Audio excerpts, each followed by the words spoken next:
just gonna raise their silly flag and fly away. Wow. This show has the most flashbacks of, well, Book of Boba Fett. Oh, those are Clonetroopers! Ooh, I can't believe we're seeing these. So this is like during maybe a month or two of time where this must have happened. Wow. Oh my God, Tamora Morrison and all your clones. That's whose face was doing that. How could you do that, Tam? You hurt the original Clem. Welcome back to New Rockstars. Star Wars Andor Episode 7 proves an old Florida maxim. No one's less forgiving than a beach cop. Oh, it turns out you voted. That's a 6-year sentence now. Sorry. Cassian's flashback to his stepdad Clem's death reveals it was Clonetroopers. Could we see a live-action Bad Batch on this series? Where are the Bad Batch now? Well, you'll get your answers when you fix this Andor.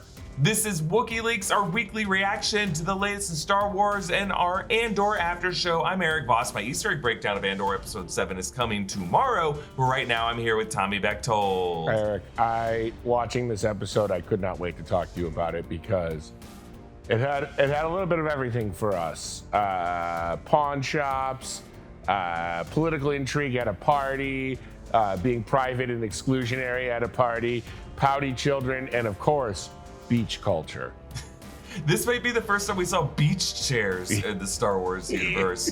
I really love it. Also a news broadcast. Was that the first time they've... Yeah, I think so. I think that was the first time, like, I would imagine all telecommunication in the Star Wars universe is through hologram. Yeah. But this is just like a flat screen and a guy like on like a kind of a Soviet set. Yeah. Like the Central Committee has reported normal levels of radiation from the There's Chernobyl nothing region. wrong going on right now. You can just live your life. Don't question anything. Bullet go back to your brain. You go bed forever. American forces have brainwashed. Why are they speaking English and Russian accent, you ask? My wife. It's because this is what's called a bit. Hey, Mephisto, get out of this show.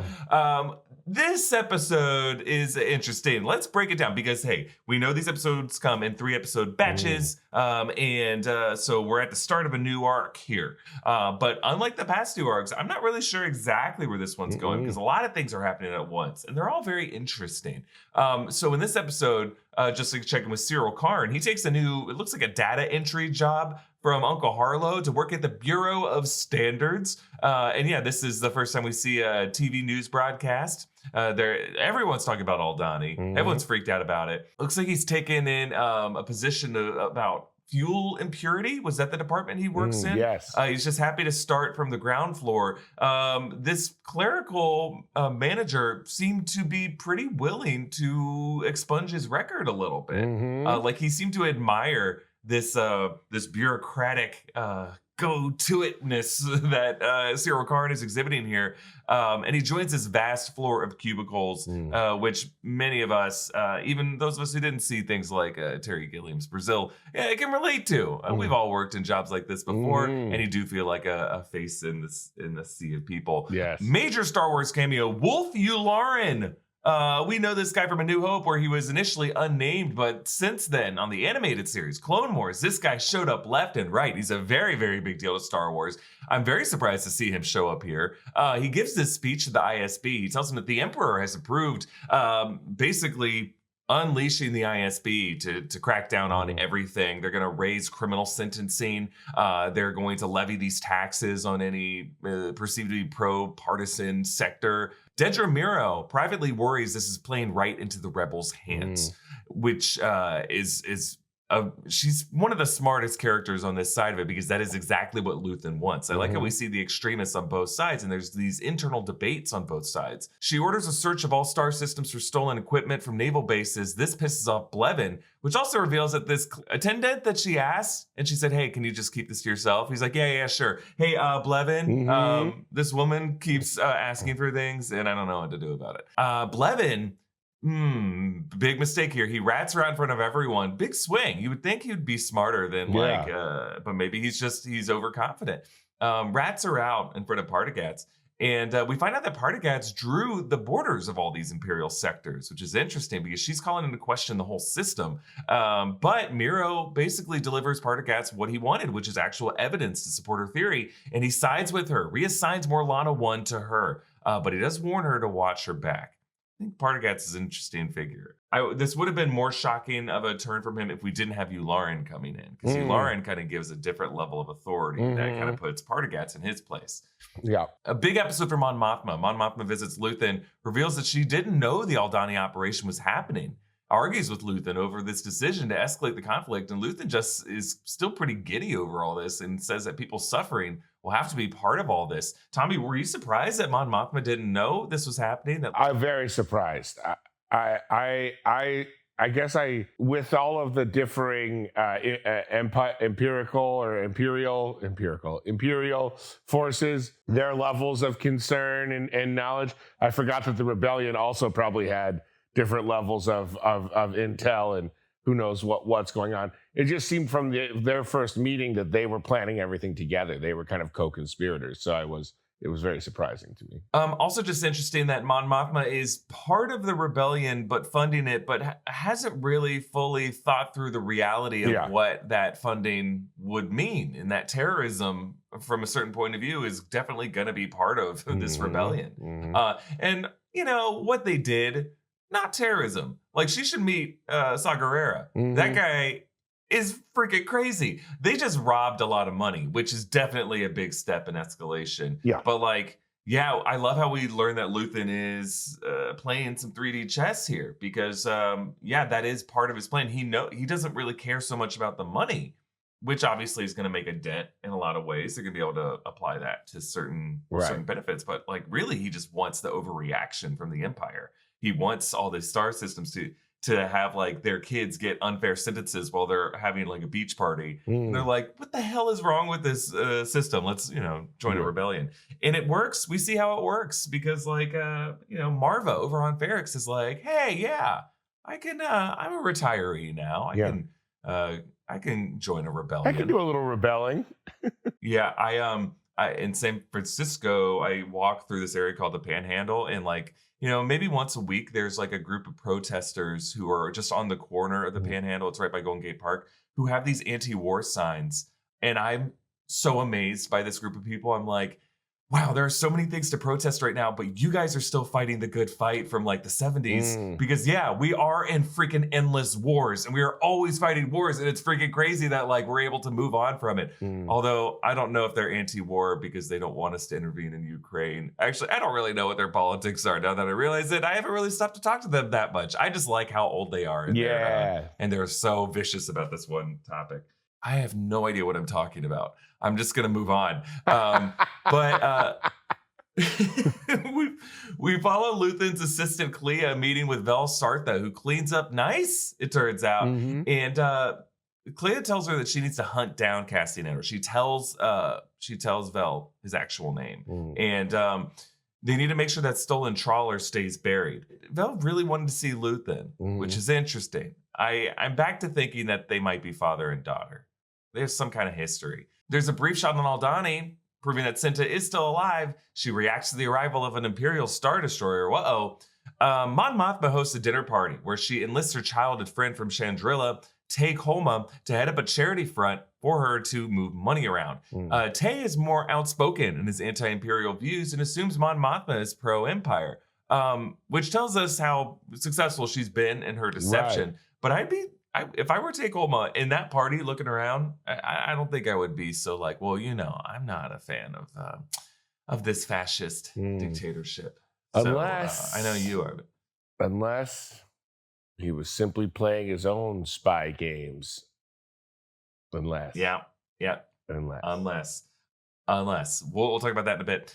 Cassian returns to Ferrix, where he pitches leaving the planet to Marva and B2 EMO with the money he's gained. I love B2 EMO. B is so sweet. He's like, Cassian. Like he's like a dog or like a little kid Uncle Cassian's home. What a sweetie. So Cassian meets Bix at her shop. He does the shave and a haircut. knock. I know. And I wanted Roger Rabbit to just jump out and go, 2 bits! I love that shaving a haircut exists in Star Wars. Yeah. Just a little knock. Just a little thing. But he chats with Bix and he learns that not only is Tim dead, but the whole town blames Cassian for this new Imperial control over it. Cassian recalls his stepfather Clem trying to prevent other protesters from attacking clone troopers, we see in this flashback. And then he gets arrested and hung by those clone troopers. This ends with Cassian storming some of those clone troopers with a wrench. That must be how he got arrested. Marva says that she's staying on Ferrix because the news of the Aldhani robbery inspired her to join the rebellion. It's such a sweet moment because Cassian's like, but I'm going to worry about whether you're okay. And she just goes, that's just love. Can't do anything about that. What a beautiful line. What a sweet line. Like, even as an adult, she still has to explain to him exactly how love works because he, in his life, was like adopted so late. And they were just figuring out, like, first off, a language barrier, but then just like getting by in a war-stricken world. And then he was like in prison for a lot of his youth. So like, yeah, she just had to explain this to this adult man. Yeah, worrying about people. That's called love. Yep. Cassian takes his money and he flees to Niamos or Miami. This kind of beach resort area with some jamming tunes. Oh my God. Yeah. You see a tropical location. This might be one of the first Star Wars locations, including Hoth, that I would never, ever want to go to. Like, people are sweating. The beach doesn't look fun. It just kind of looks like sun-streaked. This is Miami. Yeah. Miami, like, it gets like romanticized, but when you visit there, you're just like, when is my flight out of here leaving? I couldn't agree more. I also envisioned just about 100 yards off camera, a elderly nudist resort with a young Max Rebo jamming the two. Oh no. I gotta get out of here someday and go to Tatooine. I like how he has this moment where he's with a woman and he's faking a shower to count his money, and she's just like, "Hey, go to the store and get the flea flows. I need more of the flea flows." I know it's not flea flows, it's pizzos, but like, I need a pizzos. Like, what is this conversation? You like the red ones. You like the green ones. The greeny greens. And he's like, "All right, fine. I'll just get out of here." Yeah. Oh God. But this ends up being a big mistake. You don't go out for a walk in Florida. No one just goes out for a walk. You get in your car and you drive places. You go from air conditioning building to air conditioned building, and you never just go for a walk. But he gets pulled over by this stormtrooper who thinks he's involved in another crime. This stormtrooper leaves Cassian in the clutches of a KX unit. This is not K2SO. It's just another KX unit. Cassian gets basically just like hang on to him for a bit. Like, you don't use euphemisms with the KX unit. He's going to take it literally. Tries to strangle and choke him. We get this. This is just like classic Florida traffic court right here. I mean, this was triggering me back to like, oh, wait, what? That's a crime in this state? Yeah.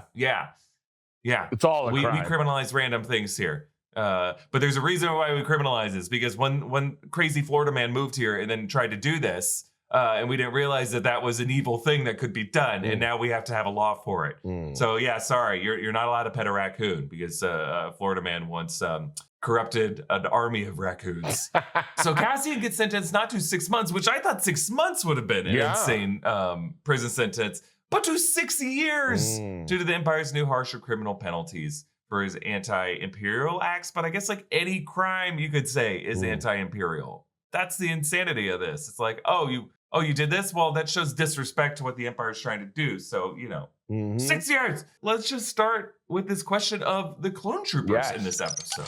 Because this episode proves that the authorities who killed Cassian's stepfather Clem were not Imperial stormtroopers, but rather clone troopers. And why is this distinction so important? Well, Bad Batch shows how shortly after the Clone Wars ends, Grand Moff Tarkin decides to phase out clone troopers in favor of stormtrooper recruits. But there was a very, very brief transition period at the start of the Empire when Palpatine's speech in Revenge of the Sith broadcast to all the clone troopers. The clone troopers were still, at that point, tasked with carrying out the Empire's will. But this is a period when this Ferrix flashback takes place. The Empire hasn't yet assembled a new army from stormtroopers and is still using these clone troopers to set up Imperial flags and insignia and chain codes and all this stuff. But that also means that the guy who killed Cassian Andor's stepdad will have to face Tamora Morrison. which is just so sad to think about that Tim was doing this right now.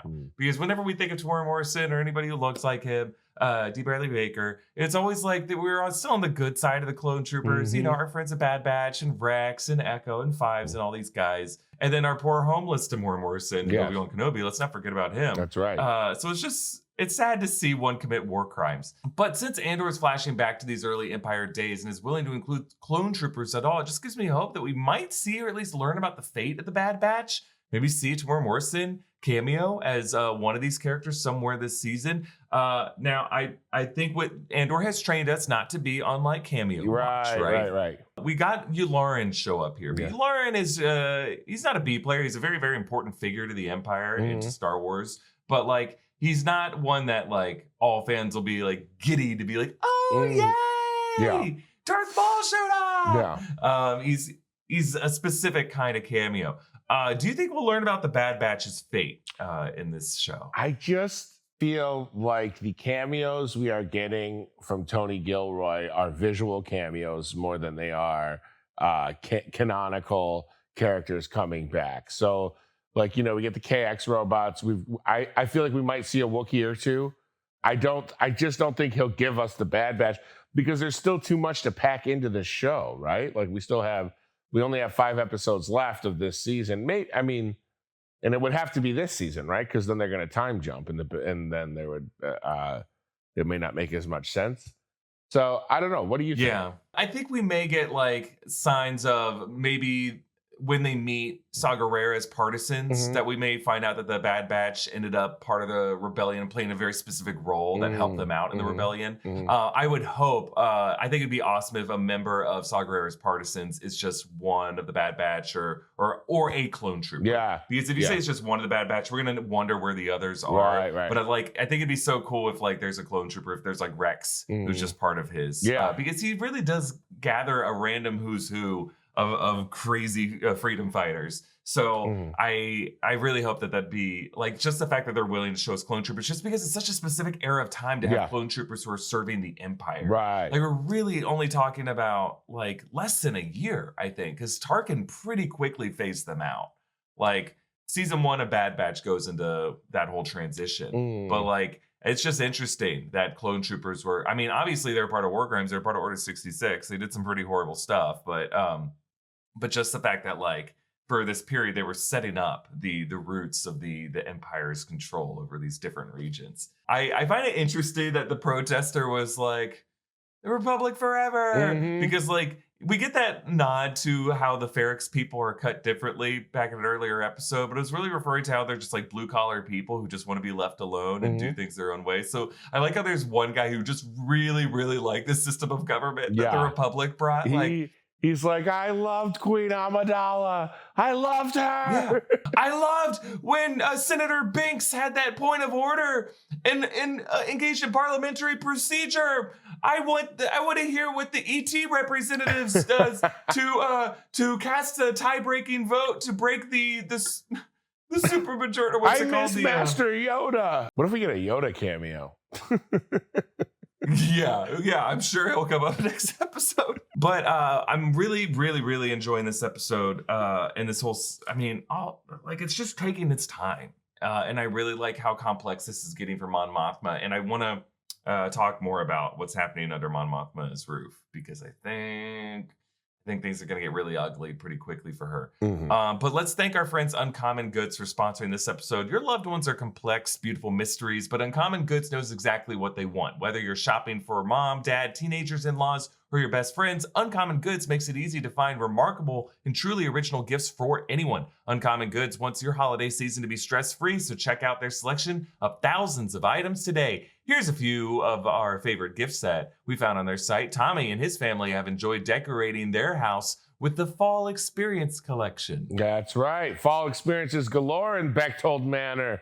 We've got pumpkins, we've got leaves, we've got skeletons, we've got long sleeves. So Thank you, Oh my Uncommon gosh. Goods. Uncommon Goods looks for products that are high quality, unique, and often handmade or made in the US. They have the most meaningful, out of the ordinary gifts anywhere. Who knows what holiday shopping will look like this season? And the unique gifts at Uncommon Goods can sell out fast. So shop now and get it taken care of early. Uncommon experiences are more than virtual classes. They're unexpected opportunities to have fun and connect in new ways, from tarot card readings to romantic map making, cooking, and mixology classes, and more. No matter what they're into, Uncommon Goods is the perfect gift. From art and jewelry to kitchen, home, and bar, Uncommon Goods has something for everyone. Not the same lackluster gifts you just find anywhere. When you shop at Uncommon Goods, you're supporting artists of small independent businesses. To get 15% off your next gift, go to uncommongoods.com/Wookieeleaks. That's uncommongood.com/Wookieeleaks for 15% off. Don't miss out on this limited time offer. Uncommon Goods, we're all out of the ordinary. All right, Tommy, let's talk about Mon Mothma. Who can she trust in her household? Based on my knowledge of TV and movies, I think the one person that she can actually trust is the one person who seems to hate her the most, and that's her daughter. I don't think she can trust her husband. Obviously, we know she can't trust her driver. We know she's being, surveyed by everyone. I don't believe she can trust her old friend Tay. I think Tay was trying to fish that information out of her. And I think we're going to find that Tay is in no way anyone that you should say, "Hey, have a good day," to. I think it's her daughter. I think her daughter is going to be her one refuge. See, I think you're right about Tay. I think Tay is suspicious for sure. But I am wondering if this is his kind of like a George Orwell equilibrium universe where like kids, the next generation, they're the first ones to be born into this indoctrinated society, and you might be able to trust kids less.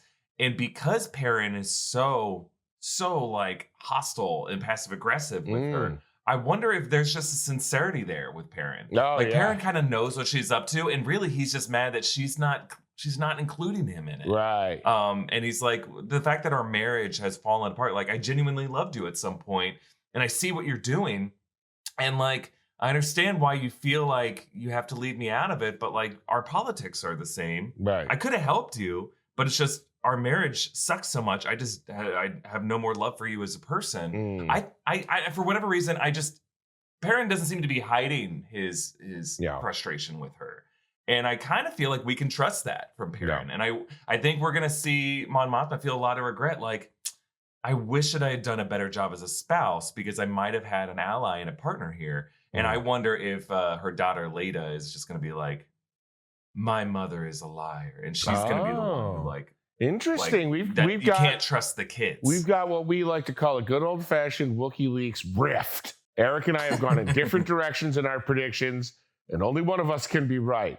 And the winner will continue to show up and do their job in the same way. And the loser will be killed and hung by a clone trooper. Oh my God. Tamora Morrison will show up personally to our home and hang us from the It's nearest crazy raft. what Cameo's doing these days. You can get anything done on Cameo. You really can. Tamora has the choke me out option for $950. Well, that's pretty low. Wow, what a deal. It's affordable. It depends. So when it comes to Mon Mothma's house, we don't really know how much the show's going to like twist us on this, but it's just like, I've been like surprised by the level of complexity and depth with characters before on the show. That's just how good the writing is. Right. Like we follow so many characters home on their journeys. Like we followed Clea on her walk today, which I just think anybody can have like some other kind of side conversation that's happening. That's what I love about this. You're really giving second looks at every character, looking at everything they say for subtext. So enjoyable. I find these episodes requiring a second and sometimes third viewing and not feeling like I'm only watching them to be able to speak on them. I find myself genuinely enjoying taking the episode in for a second time. And sometimes a third time. So thank you, Tony Gilroy. Thank you, Tone. So next episode, obviously Cassian's not going to spend 6 years in prison. We're only 5 years away from the Death Star blowing up. So how do we think he's going to get out of prison next episode? I think I pardon the term rogue. I have a rogue theory. I think Cyril He's going rogue. may get him out of prison in order to bring him to justice as Cassian Andor. Does that make sense? Oh, okay. Like, I think like Cyril Karn might be like, I'm going to get you out of prison and then kill you myself, or bring you to the Empire. Oh my God. And be like, this is the man who killed the 2 officers. Clear my name, expunge my record. I think he's gonna make the link with all of his research that Grigo, whatever his name is, Kurgo, Yeah. whatever Cassian's fake name is right now, he's not in there under real pretenses as Cassian Andor. That's my rogue theory. My other guess is that it might be Val. Yeah.